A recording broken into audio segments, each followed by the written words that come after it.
Hey,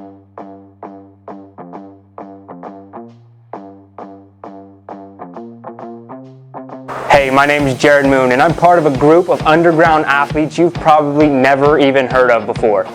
We don't rely on fancy equipment for training, and most of us don't even have gym memberships. In fact, our motivation comes from within. You see, we have jobs, families, and responsibilities, but we still have big goals, and they aren't getting achieved at a global gym.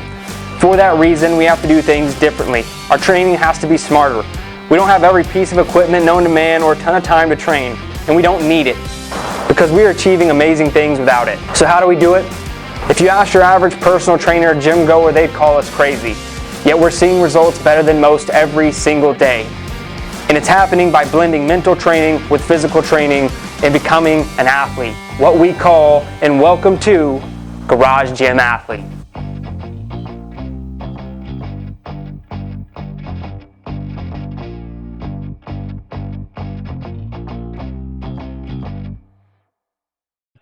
All right, ladies and gentlemen, welcome to the Garage Gym Athlete Podcast. Jared Moon here with Joe Courtney. What's up, Joe? Howdy. And we have Chris Dinnel, man. How you doing? Better than ever. Better than ever. And I am looking forward to getting into how you are better than ever. So this is a reattack episode for everyone listening. We've been doing some reattacks this season, getting some athletes on from previous seasons to come back on, talk about what they've been up to, life, training, events. We have a lot of that to talk about with Chris today. Before we do that, man, anyone who hasn't heard your previous episode, could you just give us a quick intro, who you are, what you do, and how you train? Sure. So I live in the frozen wasteland of the Midwest, South Dakota. Can't be frozen anymore, right? Like, they find a way. We got a snowstorm in May. I kid you not. Dang. Yeah, it wasn't the greatest thing ever, but you know, we stay here. We love to complain. It's a lot of fun. Yeah, it just comes with part of the culture, like complaining about the weather. Yep. But I can't remember exactly when I started working out. I want to say around 16 or so. So quite a few years now, relatively. Started out with primarily bodyweight training, moved on to like a 5x5, just a linear strength progression. After that, found one man, one barbell and CrossFit, kind of did a mix of the two, and then finally hopped on Garage Gym Athlete, the hard to kill track, I think primarily for a while now. I don't remember exactly when I started. I want to say late 2017 to early 2018, something like that. Yeah.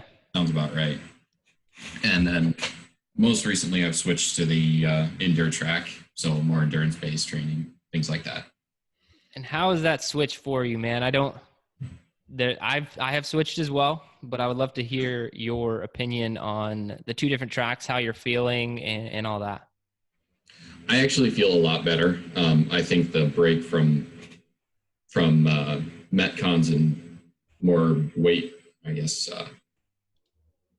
conditioning based off moving weights for reps, things like that, the mixed modal style of training, and then the switch over to like the monostructural type conditioning. I think that's been really good for my body. I've been noticing I generally throughout the day, I seem to recover and feel better. That's good, man. Body composition hasn't changed a lot so far. I do get some treatments. A friend of mine's a chiropractor. He does torque release chiropractic, and prior to this, I kind of took a training hiatus while I was still on hard to kill because of some scoliosis that we found in my spine. That was especially in the thoracic region, I believe, between the shoulder blades, that were causing major issues with like pulling motions, things like that. But he said he noticed there was definitely a change in my muscle fibers, fast twitch. Definitely there's been a reduction there, but overall, I think my overall composition hasn't changed much. And yeah, I'm feeling good so far. Great, man. That's awesome. So thanks for the for filling us in on that. You know, I can't just for me, I think it's been, I don't know, it's been good. It's been a little bit more boring than I'm accustomed to, but that's part of the game, right? Is like getting comfortable with these things that make you uncomfortable. And that's what I've been doing on this endurance track. And it's been good. I am switching back to hard to kill this cycle, just to, I'm still going to incorporate some longer bike rides. I'm still a little bit further out from the race that I'm specifically doing the endurance training for, but I'm missing hard to kill. I want to get back. I might cycle back and forth every other cycle though, to be honest. Because like you, I kind of like the endurance piece. I don't want to be an endurance athlete like for my life, like long term, because I do like to be a little bit more explosive and do a little bit more of that. But I think switching back and forth might be like a really good blend for a long term plan of training. Yeah, and I'm missing kind of hard to kill as well. That like there is an element of that I really, really enjoyed. But for this year, I've got a couple events coming up here that I'm going to need to stay on endure definitely until September, October, December, something like that. So what events do you have coming up, man? I really want to talk about those. And what events have you done this year? So I ran my first marathon here in town. Nice. Pretty flat terrain, some gentle hills, but overall it was a marathon. I don't think I'd be able to tell you much more than any other runner. The real battle starts at about mile 18 and a half to 20. And then by mile 23, you just want to die. So, it took me 5 hours, 44 minutes, which isn't a stellar time by any means. But given the fact I had switched to endure, I think just over 6 weeks beforehand. Yeah. That's more than acceptable in my book. Yeah, good completion. How was your recovery? The day of the event, it was early afternoon when I finished, and I reached this weird state where I wasn't hungry, I wasn't thirsty, and it just hurt to lay down and try to sleep, and it hurt to stand up and walk around. Those are all bad signs. So yeah. But once I got rehydrated and everything, appetite came back by the evening. And as far as the week is concerned, I think my joints were the only thing that really, really bugged me. And then I think I was able to start working out again by late Tuesday. Okay. Yeah. That's not too much time off. I think when I did my marathon, I took off probably a little bit more time than that because I just didn't feel like squatting or anything with a barbell or load for a while after I finished a marathon. It just felt like I needed some like long-term recovery. It's funny is like when Joe was there for the 100-mile bike race I did, which I think is about equivalent to a marathon, just a 100-mile bike race and running a marathon, probably about like, and I've done both. I just think that they probably feel about the same. I'm not normally that hungry right after, but the time Joe was there, I was starving. Like, I think I ate 2 Chick-fil-A sandwiches right after I finished. I was like, I didn't know what to do with myself. I was so like cause I'm not a stellar cyclist. And so everything was closing down like by the time I finished or starting to close down. And so the only thing that was there was like Chick-fil-A and like one other bad option. And I was like, okay, chicken sandwich, we're doing it. And just Chick-fil-A is always a good option, man. Well, I don't know if it's the best option post race, but it was good. So I have my Whoop data from the marathon. It came in as 19.9 strain, 20.3 strain for the day. Nice. Then the next day I was at 37% recovered. That was actually pretty good. I was going to say, that's not bad. Yeah. After the Asheville Spartan, it was way worse for us. Yeah, I don't think that had to do with the race, man. Like, well, yeah, there was a lot going on. I've done a lot of events, and what we did was just dumb because we did that race. We went and ate burgers at that place. I think we only had. Did we have beer? We had one beer. Yeah.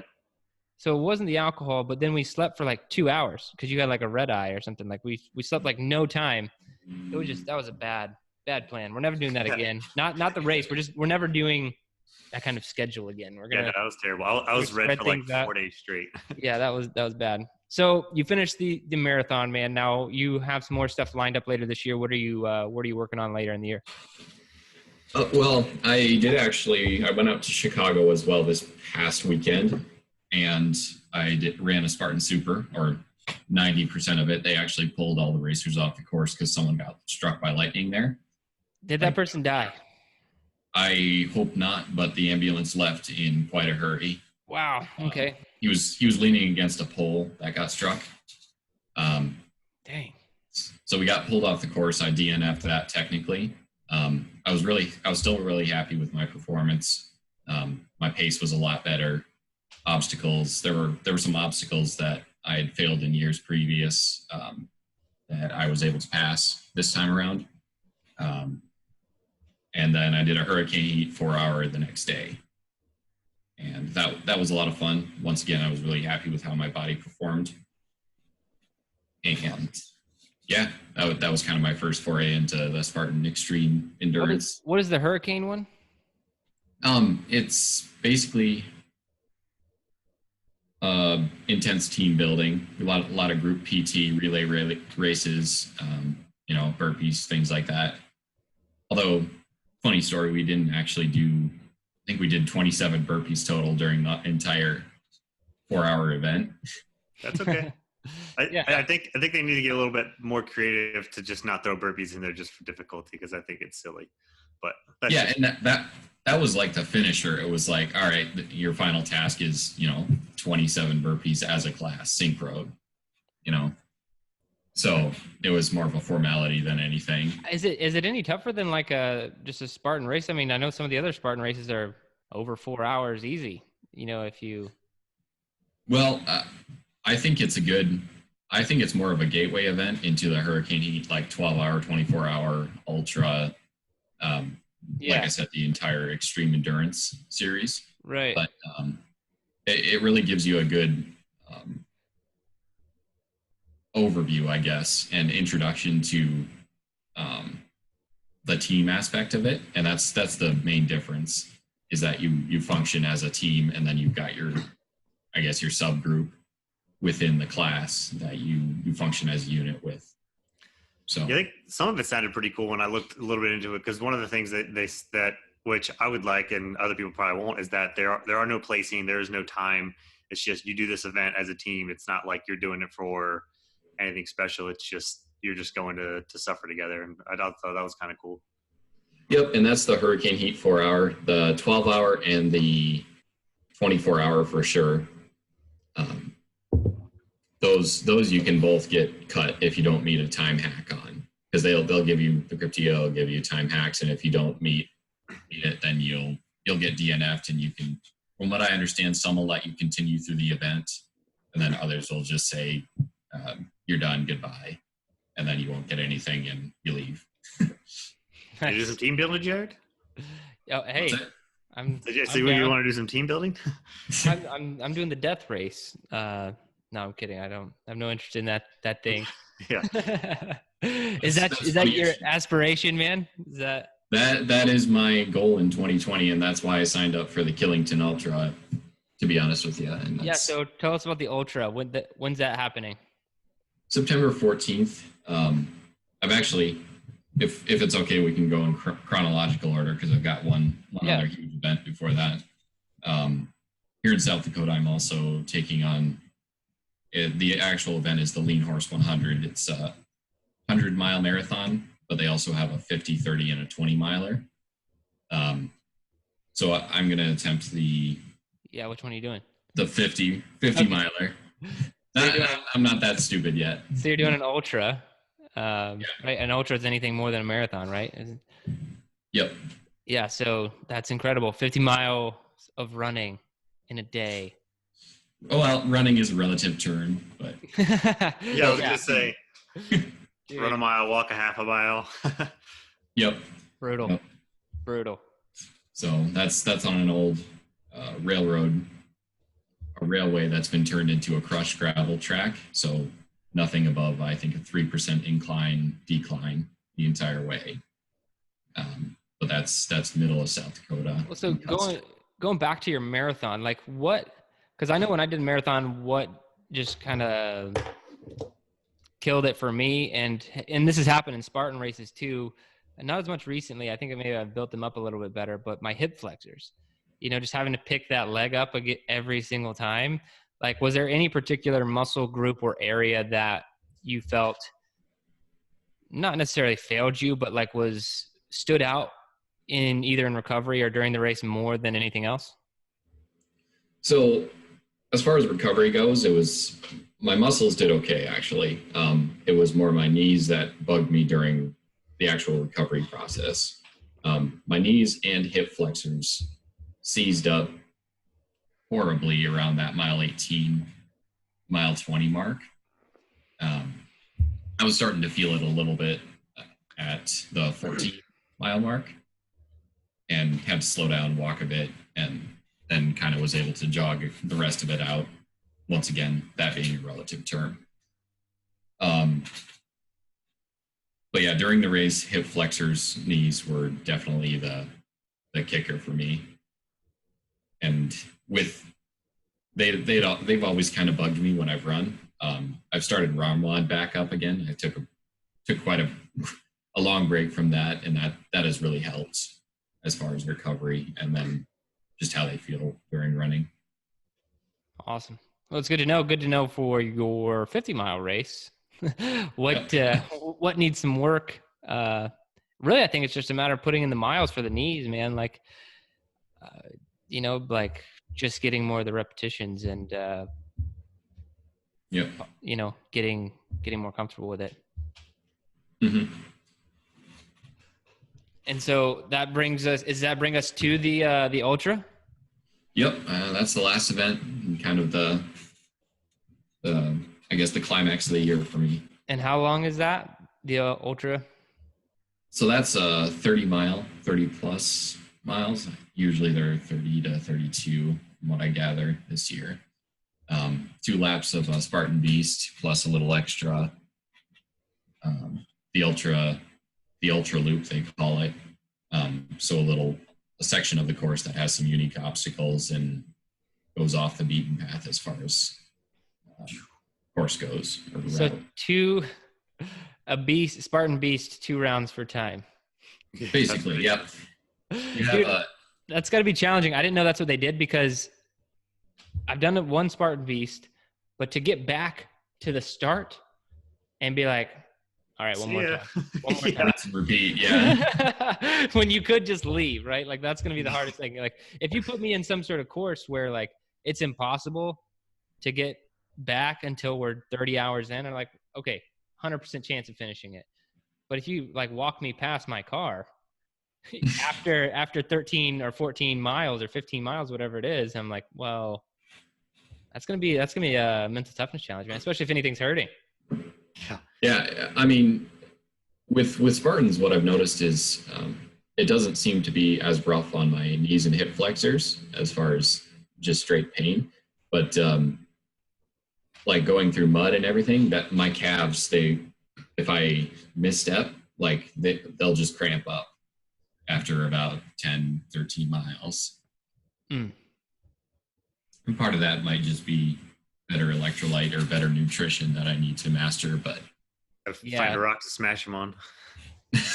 Run with a lacrosse ball. Run with a lacrosse ball. You're rolling a rock on your calves in the middle of a race. That's what you got to do. I'm sure stranger things have happened. Well, man, we're going to have you on. I guess it'll be whatever season it is at the end of this year. Our last season, like, you're finishing in September. Yeah, we'll probably be recording again for 9 or 10 at that point and get a recap of all of these. And then definitely, if you're doing the death race, we'll just have to, we might just come as media. Maybe we'll contact them. Yeah, I'm not doing it. No, maybe we could cover like 1 hour of it or something. And, we'll see you off. We'll go and have lunch and do something and see you the next day. Yeah. And I think it's like, forget how long it is, but it's been like 3 days in the past. Well, that's the whole part of the death race, right? Is there's not like there's a set beginning, but there's not a set end. It's like we start here, we'll let you know when we're finishing. Mm-hmm. That's what. And the endurance. Yeah.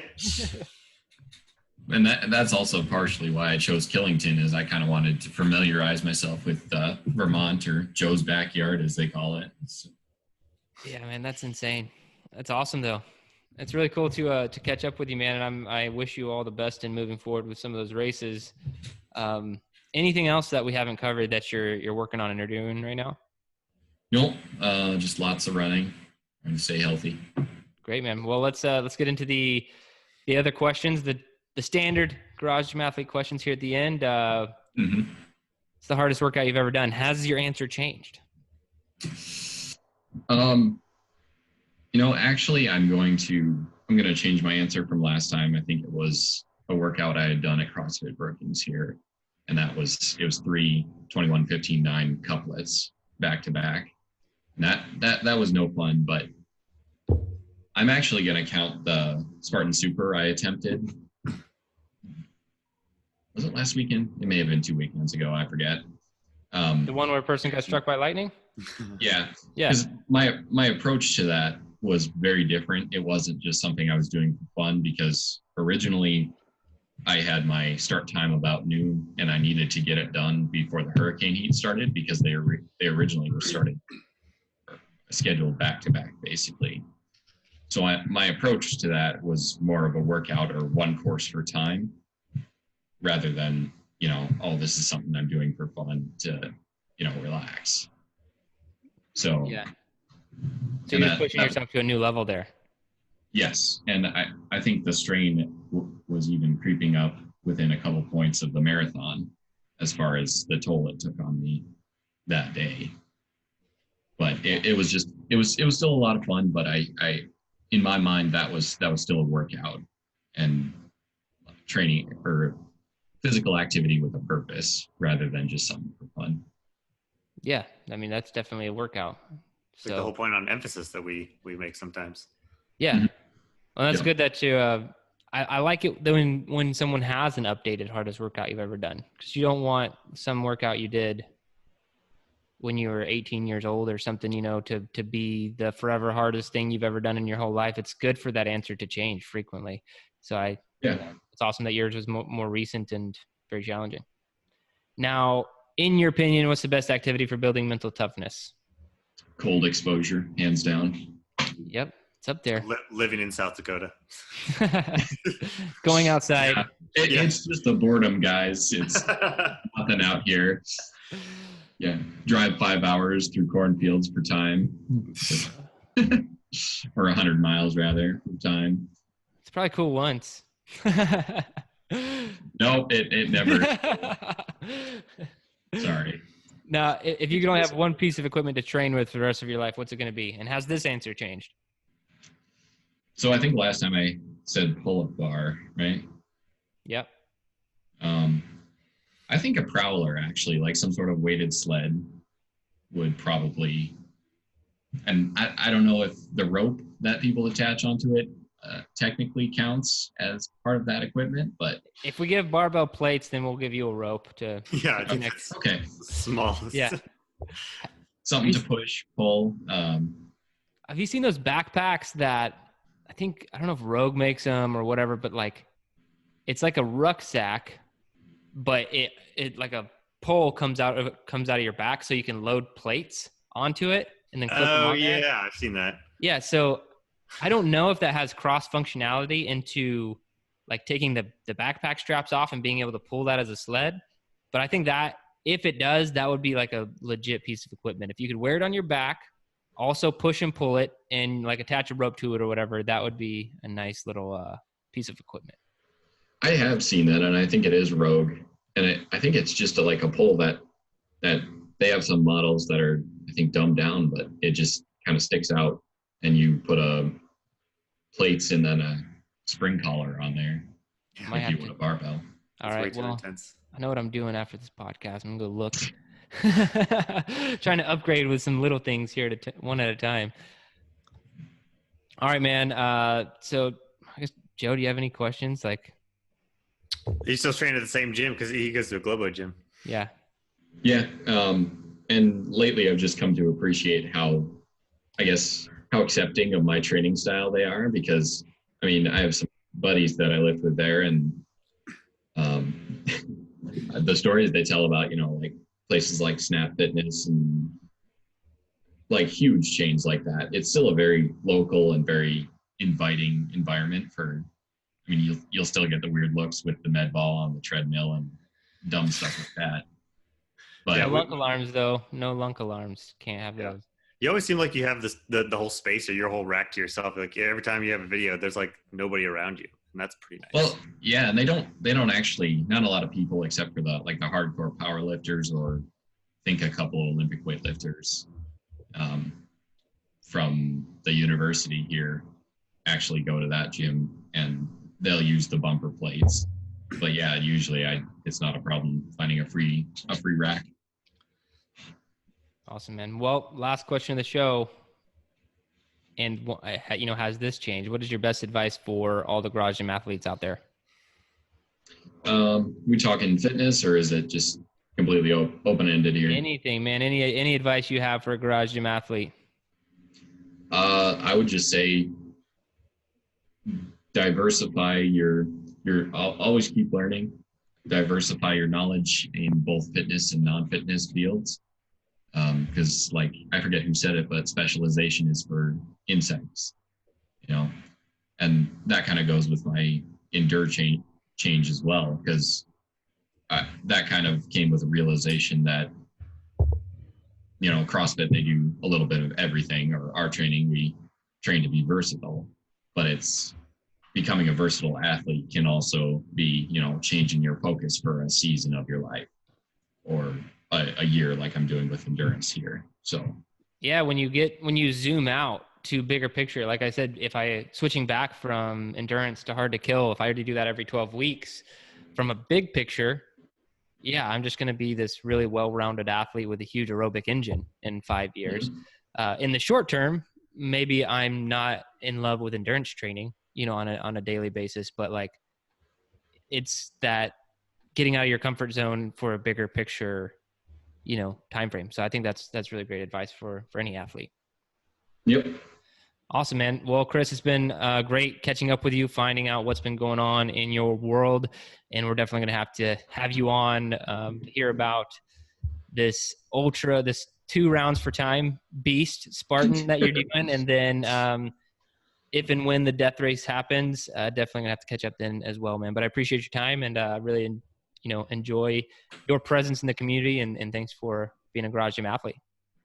Yeah, I appreciate you guys taking the time to catch up and everything. It's always a good time talking with you guys.